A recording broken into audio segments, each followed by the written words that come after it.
Hello and welcome to an album a day, day 220, going through my vinyl collection an album or so at a time. We are winding down to the last 25 or so albums and don't have any more on the way at the moment, which is okay. I'll be getting some, I'm sure, at some point, and we'll add to these, but we've got 45s after this, so stay tuned.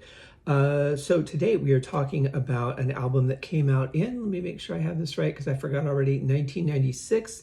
My copy is from 2011, 180 gram reissue from Europe on RCA Records.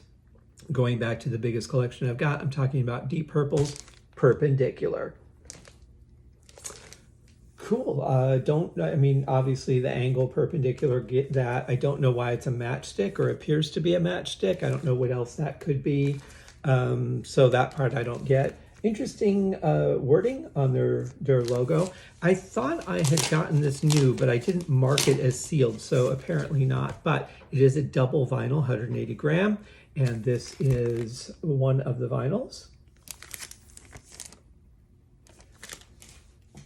This is at the point where really everything was being released on CD. In fact, this would be the last album that Deep Purple would have on vinyl for a minute, and then they would go back to that format. Here's album number 2. Very simple, you know, nothing too elegant at this point. And on the back, it is kind of hard to read that red font over the purple. I love the colors, but it is a little bit hard to read. And again, all this room, let's just squish everything in here. I mean, they could have filled this up. They could have done, you know, a little more to make it work a little bit better. But let's see what we have inside because I don't remember. Oh, just 2 generic slip covers. And then we have this. I don't know why. It is a little bit hard to read, but what's even worse is all the lyrics on the back. I mean, what's the point? Seriously, it's just tiny. You know, the thing is that when we got CDs, you could fit a lot more on them, right? Albums were very limited as to how much time you had, so you only could put so many songs on there. There could only be so many lyrics, so you had plenty of room to put your words. Now, because of the amount of music you can put on a CD, the fact that you have to go to a double LP, now you're increasing the amount of words dramatically. And the problem with that is now you have to fit them somewhere. I honestly almost would have rather them just not have them at all than to put them on a sheet like that, because that is seriously just pointless. This is also, I mean, the internet was available at this point. As I recall, though, and this would be maybe the last album I could make this argument for, but knowing kind of where the internet was going, you could say, all right, well, all the lyrics are going to be available on the internet. We'll put them on the website. People can go there. Let's not put a sheet in the album. But if I remember right, we were still on dial-up when this came out.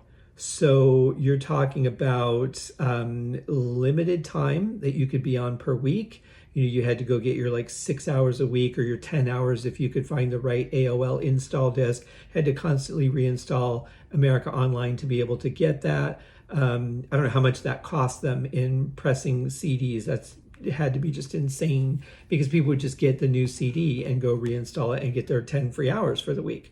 So completely different world than what we live in now. But you could still make the argument that you could go to the website and get the lyrics.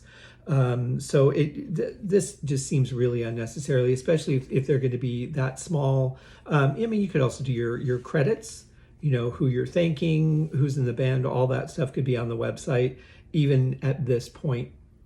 So I would argue that that was kind of silly. And this being a 2021 reissue. No, I'm sorry, 2011 is right for Purpendicular. My Rapture of the Deep is 2021. But for 2011, certainly the internet was not that much different than it is now, and there would really be no need to issue this sheet whatsoever. I get if you're trying to stay true to the original or trying to make a nice package, but I mean, this does literally nothing. So it's in really good shape. There are a couple of small, like really tiny dents, like right there. Looks like the front was crushed a little bit. And that's kind of the challenge because this is not a gatefold, so they're just sticking everything inside. It doesn't open up. So this is going to be a little bit wider. Your spine is going to be a little bit wider, and it's going to be easier to crush and damage it. Let's see. I don't know how well you can tell. There we go. So it's going to be easier to crush or damage that a little bit, especially in the corner areas. So not the best packaging, but I do love the colors of this. This purple and red is a great combination. But most important part, let's talk about the music. We open with Va Voom, Ted the Mechanic.